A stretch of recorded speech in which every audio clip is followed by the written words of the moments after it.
Sightings of blue-green algae began popping up on the Treasure Coast the first week of June, just days after officials with the Army Corps of Engineers began Lake Okeechobee discharges to relieve pressure on the aging Herbert Hoover Dike. Because we're having the tsunami, so to speak, of algae dumped on us, which will mix with this and cause possibly another mat like we had in 2016. This is what it looked like in 2016. The algae so thick it just sat on top of the water for days. This summer, the green slime was first spotted in Port Mayaca. By the following week, 4 more sites in Martin County tested positive for blue-green algae. By the end of June, the algae blooms had spread even more and got the attention of Washington. Well, many kids across the country right now are gearing up to go to camp this summer or spending their days on a boat or at a beach or fishing. Our kids are doing all that they can to avoid contact with our water because every single day our water is being made more and more toxic. A group of young activists from the Treasure Coast called the River Kids traveled to Washington to let lawmakers know they would not stand for toxic algae.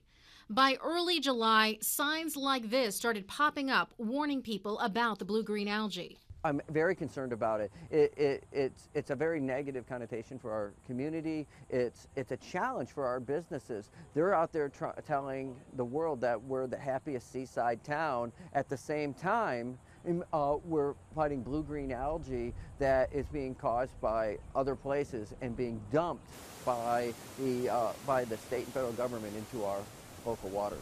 On July 5th, Florida Senator Bill Nelson toured local waterways to get a first-hand look at the algae problem on the Treasure Coast. I'm the one that came to look them in the eye and to listen and to get their ideas, and they know how much I've already been trying to do, and we're going to continue to work on this. Senator Nelson talked to people in Stewart concerned with the effects the algae is having on local waterways as well as health concerns. The most important thing we can do is that reservoir project that the White House finally signed off on and that we're going to get authorized here in a couple weeks in Congress so we can start building this place where the water can go there to the south and be cleaned and then sent to the Everglades instead of all this water going east and west and destroying communities.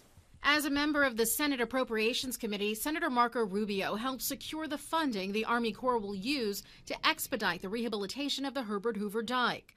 A stronger dike would mean fewer water releases from Lake Okeechobee. By July 9th, Governor Rick Scott issued an emergency order for 7 counties, including Martin, Palm Beach, St. Lucie, and Okeechobee, to help combat algae blooms. The emergency order will help identifying businesses affected by the algae and providing state assistance. One of the more positive things we hope for is that it can help businesses that have lost revenue and things like that due to the impact of the algae. It also provides funding for more water testing, a hotline to report algae sightings, and a website listing algae locations.